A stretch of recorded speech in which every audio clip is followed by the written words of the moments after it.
कदम कदम बढ़ाए जा, खुशी के गीत गाए जा। ये जिंदगी है कौम की, कौम पे लुटाए जा। बापा कांग्रेस रे तो पुओ बीजेडी रे। पावरफुल नेता सुर राउतराय कथा रखिलेनी पुओ। परिवार रे विद्रोह करी शंख फुंकिले कि सुरंक आज्ञाकारी पुओ मनमत। क्षमता राजनीति रे पशिबाकू बापांक स्वप्न को करिदेले कि थुड़ीसात। एबे सुर बाबू पुओर हेबे ना समर्पित दलर हेबे। कहा जाए राजनीति गणित रे सबू फर्मुला अकामी। सबू फर्मुलार उपरे राजनीति।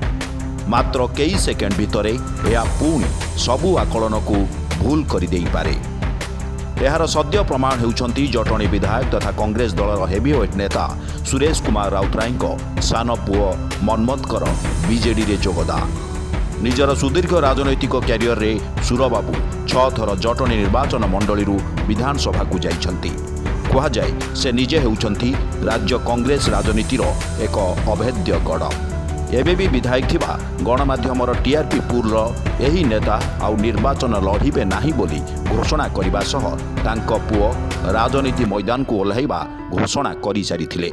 गत जानुआरी एयर इंडियार पायलट चाकरी छाड़ी पुओ मनमत ओडिशा फेरिथिले और बापांक नेतृत्व रे तांको भव्य स्वागत करा जाइथिला।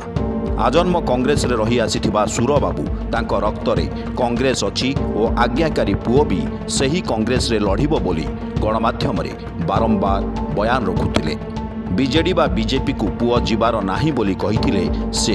हेले बापांको आकलन को भूल प्रमाणित करिसंती पुओ मनमत। सही मनमत एबे एक नाटकीय घटनाक्रम रे बीजेडी रे शामिल होई समस्तंकु चकित करि दैछंती। अवश्य किछि दिन हेला से शंख दलमुहा हेउथुबा राजनैतिक पंडित माने आकलन करुथिले। चर्चा हेउछि मनमत को कुआडे बीजेडी भुवनेश्वर लोकसभा आसन रे छिड़ा कराइबा और से बीजेपी रो सिटिंग एमपी अपराजिता षडंगीक विरोध रे लढ़िबे। भुवनेश्वर लोकसभा क्षेत्र रे अपराजिता लोकप्रियता रही। आ मनमत जदि शंख दलरू प्रतिद्वंदिता करती तेबे से कौन अपराजिता मात देई पारिबे? पुणी सुरंक पुओ बापांक कथा रखिले नाही काहीकि? जहाकु नहीं सुर बारंबार बयान रखी आसुथिले।